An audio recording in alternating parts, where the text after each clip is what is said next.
we have is list of phone numbers that were targeted, and you are among them. And what does that program do? It's transmitting your messages, your images, just everything that's happened on your phone. Alors Pegasus, c'est le nom d'un logiciel vendu par une société israélienne qui s'appelle NSO Group.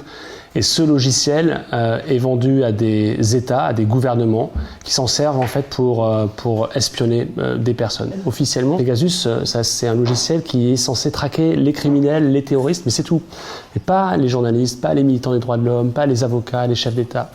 Et ce que l'on découvre, c'est un usage fait par 10 gouvernements qui ont ciblé des personnes dans plus de 50 pays sur Terre. Ça se fait totalement à distance, ça peut se faire à 10 000 à 20 000 kilomètres de l'endroit où se trouve l'opérateur de renseignement qui, depuis sa plateforme, vous choisit comme cible, vous cible.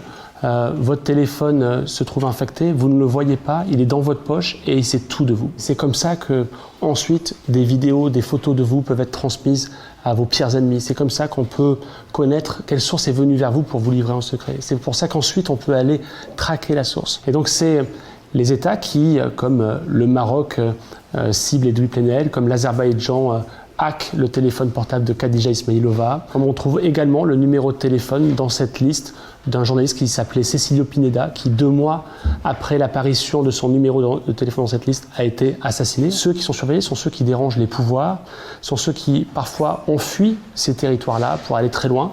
On a des dissidents qui ont fui l'Arabie Saoudite par exemple, qui se sont retrouvés ensuite poursuivis par ce logiciel-là. Et ce logiciel-là, c'est vraiment une façon aussi pour ces États d'exporter la terreur au-delà de leurs frontières et d'aller traquer les personnes. L'un des exemples les plus sordides et cyniques qui soit, c'est que la fiancée de Jamal Khashoggi, le célèbre éditorialiste qui a été assassiné puis démembré à l'intérieur de l'enceinte des autorités saoudiennes sur le territoire turc, au moment même où sa fiancée attendait des nouvelles de Jamal Khashoggi, son fiancé, elle était espionnée. Et on a trouvé, grâce avec le projet Pegasus, des traces de cette infection-là.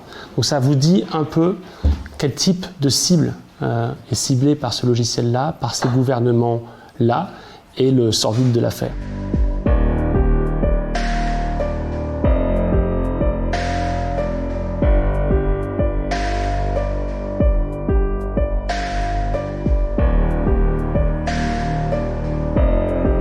Ce que cette enquête démontre, c'est que ces 10 pays très différents, ces 10 entités ont poursuivi et ont ciblé le même type de profil. Et ce que l'on démontre et ce que ça démontre, c'est en fait un grand mensonge. Jusqu'ici, les États disaient « si vous n'avez rien à vous reprocher, vous n'avez rien à cacher, vous ne serez pas sur cette liste, vous ne serez pas espionné ».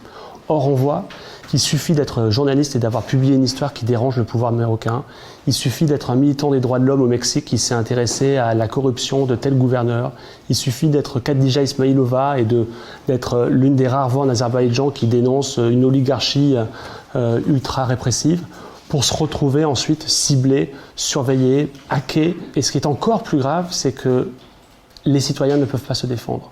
Ni à leur niveau, avec mon téléphone portable, je ne peux rien faire contre ça, l'attaque est invisible, ni même au niveau de ma défense judiciaire, il n'y a rien qui puisse être fait aujourd'hui parce que les preuves sont difficilement tenables, parce que les gouvernements ne sont pas transparents, parce que le marché n'est pas régulé. Et c'est aussi la question que pose le projet Pegasus, c'est que c'est un marché qui est privé, la firme qui le vend est une firme privée, et que les États achètent une société privée dans un cadre de droit qui est franchement pas encore bâti.